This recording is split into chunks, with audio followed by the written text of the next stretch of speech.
Good morning বন্ধুরা, স্বাগত জানাচ্ছি কক্সবাজারের সেকেন্ড ডেতে। অ্যাকচুয়ালি কক্সবাজারের সেকেন্ড ডে বললে ভুল হবে, এটা ফার্স্ট ডে ছিল যেদিন আমরা সকালবেলা রুমে চেক ইন করেছিলাম।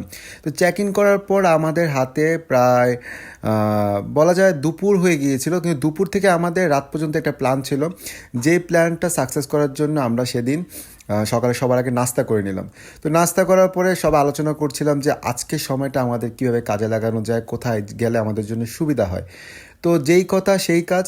তো প্ল্যান করার পর সবাই সুন্দর মতো নাস্তা সেরে আমাদের গ্রুপে যারা আমাদের আব্বু আম্মু বা ফ্যামিলি যারা অনেক টায়ার্ড ছিল, তারা বললো না আজকে কোথাও বের হবো না, আজকে আমরা বাসায় একটু রেস্ট করি, দেন আমরা বিকালের দিকে বের হবো। তো আমরা যারা ঘোরাঘাড়া ছিলাম, তো আমরা প্ল্যান করলাম না আমরা বাসায় রেস্ট করবো না, আমরা দূরে না গেলেও কাছাকাছি এমন একটা জায়গায় যাব যেখানে গিয়ে আমরা সমুদ্রের আসল ফিলটা নিতে পারবো, পাশাপাশি সমুদ্রটা খালি চোখে সুন্দরভাবে জনমানবহীনভাবে আমরা যেন সৌন্দর্য উপভোগ করতে পারি, সেই সিনগুলো যেন দেখতে পারি। তো যেই কথা সেই কাজ, দুপুর প্রায় 11:30 থেকে 12টার মধ্যে আমরা বলা যেতে দুপুর সকালের মাঝামাঝি সময় আমরা ঠিক করলাম আমরা প্যারাসাইলিং করে যে প্লেসটাতে, সেই প্লেসটাতে যাব। তো সেই প্লেসটাতে যাওয়ার পিছনে আরেকটা রিজন ছিল, সেটা হচ্ছে আমার মামা মামির অ্যানিভার্সারি ছিল। তো তাদের প্ল্যান ছিল ওখানে গিয়ে তারা কিছু ফটোশ্যুট করবে, সেই জন্য তারা একদম বলা যায় বর কনের মতো একটা সাজ দিয়েছিল। সেটা হয়তো আমি ভিডিওতে অ্যাড করতে পারছি না কিছু সঙ্গত কারণে। তো আমরা তারপর একটা অটো ভাড়া করলাম, সেটা আমাদের হোটেলের কাছ থেকে প্রায় আসা যাওয়াতে আপনার 350 থেকে 400 টাকা নিয়েছিল। তো তারা আমাদের সময় দিয়েছিল 2 ঘন্টার মতো, কিন্তু বলা যেতে পারে আমরা 2 ঘন্টার বেশি সময় ছিলাম ওইখানে। তো আলহামদুলিল্লাহ লোকটাকে ভিডিওর মাধ্যমে থ্যাঙ্কস জানিয়ে দিচ্ছি। তো আমাদের জার্নি স্টার্ট করলাম আমরা। তো রাস্তা দিয়ে যাচ্ছি ইনানি বিচের অনেকটুকু আগে, প্যারাসেলিংয়ের যে পয়েন্টটা, হিমছড়িরও বলা যেতে পারে আগে আপনার প্যারাসেলিংয়ের যে জায়গাটা।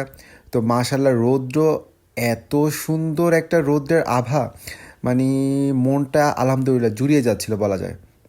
আসল কথা হচ্ছে যতবারই কক্সবাজার যাওয়া হয় সবসময় চেষ্টা করি মেরিন ড্রাইভের রুটে যতগুলো প্লেস আছে সেই প্লেসগুলোতে ঘোরার জন্য।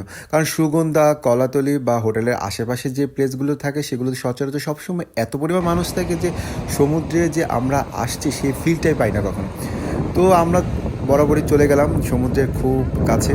তো যাওয়ার পর এত সুন্দর পানির গর্জন, কথা না বাড়িয়ে আমি ভিডিওর মাধ্যমে আপনাদের শোনার এবং দেখার চেষ্টা করাচ্ছি যে কত সুন্দর ছিল মাশাল্লাহ এনভায়রনমেন্টটা।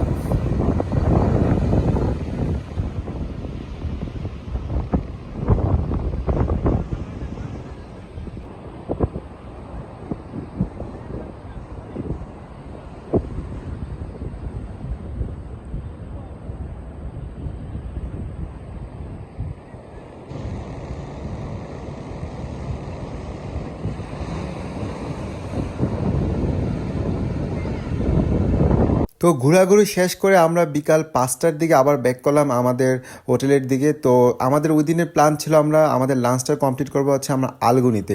তো আলগনিতে গিয়ে মানে বলা যেতে পারে অভিজ্ঞতাটা এমন ছিল, কি হচ্ছে এত পরিমাণ মানুষ, বিকাল 5টা বাজে, লাঞ্চ টাইমের সময় অনেকটা পার হয়ে যাওয়ার পরে এত পরিমাণ মানুষ ছিল। তারপর আলহামদুলিল্লাহ খুব কষ্টে আমরা 7-8 জনের মানুষ যারা ছিলাম তাদের জন্য একটা সিট অ্যারেঞ্জ করে দিয়েছিল। তো আমরা সেদিন আমরা ভর্তা, ভাজি, মুরগির মাংস, তো সালাদ এইসব অর্ডার করেছিলাম আমাদের দুপুরে লাঞ্চটা কমপ্লিট করার জন্য। তো আলহামদুলিল্লাহ খাবার মোটামুটি ভালো ছিল, কিন্তু ক্রাউডের কারণে আমাদের মানে বলা যেতে পারে খাবারটা ওই রকমভাবে এনজয় করতে পারিনি। তো যাই হোক ভালোই ছিল সেদিনের দিনটা।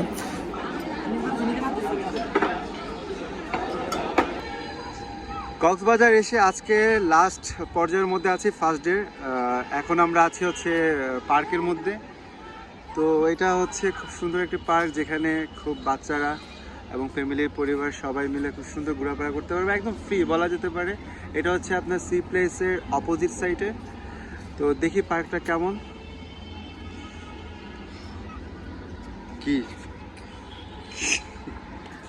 কি আপনার কেমন লাগছে পার্কে ঘুরে? ভালো, গুড গুড।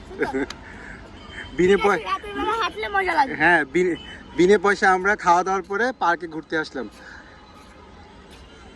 রাতে আবার আমরা বের হবো, ঠিক না? রাতের জার্নি, বিকালের ঘোরাফেরা, সারাদিনের লাভ ঝাপ সব কিছু শেষ করে সন্ধ্যাবেলা আমরা ফ্রেশ হয়ে আমাদের ডিসাইড করলাম আমরা রাতের ডিনারটুকু কোথায় কমপ্লিট করব। তো পরিবারের সবাই মিলে ঠিক করলাম আমরা স্যান্ডিতে যাব। তো রাতের দিকে আমরা পরিবারের সবাই মিলে স্যান্ডিতে গেলাম আমাদের ডিনার কমপ্লিট করার জন্য। তো সেখানে যাওয়ার পরে সবার অনুভূতি খুবই খুবই ভালো ছিল। পাশে সুন্দর কিছু গান বাজছিল, তার মাঝখানে সবাই খাবার অর্ডার দিচ্ছিল। খাবার খেতে খেতে আপনি এখানে গান শুনতে শুনতে রাতের ও একটা অন্যরকম নীরব একটা প্রকৃতির মাঝে আপনার লাইফের সবচেয়ে বেস্ট সময়টুকু আপনি এখানে পার করতে পারবেন। তো সবার ছবি তুলছিল, নিজের সুন্দর মুহূর্তগুলোতে ক্যামেরা বন্দি করছিল। তো আলহামদুলিল্লাহ খুব ভালো একটি সময় যাচ্ছিল এবং আমরা ডিসকাস করছিলাম যে আজকে সারাদিন কে কী করলো, কালকে কে কী করবে এবং কার কেমন লাগছে।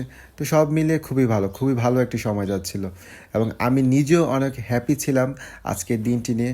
তো আমরা বাকি যে 2-3টে দিন এখানে থাকবো আশা করছি ইনশাল্লাহ খুব ভালো সময় যাবে। তো খাবার কমপ্লিট করার পর রাতের দিকে প্ল্যান করলাম আমরা রুমে না গিয়ে 1 ঘন্টার মতো সময় আমরা সমুদ্রের দিকে থাকলে আমাদের জন্য খুবই ভালো লাগবে। তো যেই কথা সেই কাজ, সবাই মিলে সমুদ্রের দিকে আবারও গেলাম। তো গিয়ে দেখি এখানে অনেক মানুষের ভিড়, সবাই তার ফ্যামিলি বন্ধুদের সাথে আলাপ আলোচনা করছে, সুন্দর মুহূর্তগুলো কাটাচ্ছে। আশেপাশে অনেক দোকানদাররা ছিল যারা তাদের জিনিসপত্র বিক্রয়ের জন্য বারবার আমাদের বলছিল স্যার এটা কিনবেন কিনা, ভাইয়া এটা নেবেন কিনা। তো আমরা বারবারই বলছিলাম যে না না না আসলে আমরা কিছু নিব না, এখন আমরা ঘোরার জন্য আসছি। তো কক্সবাজার গেলে একটু হ্যারাসমেন্ট এই জিনিসটা নিয়ে হয়।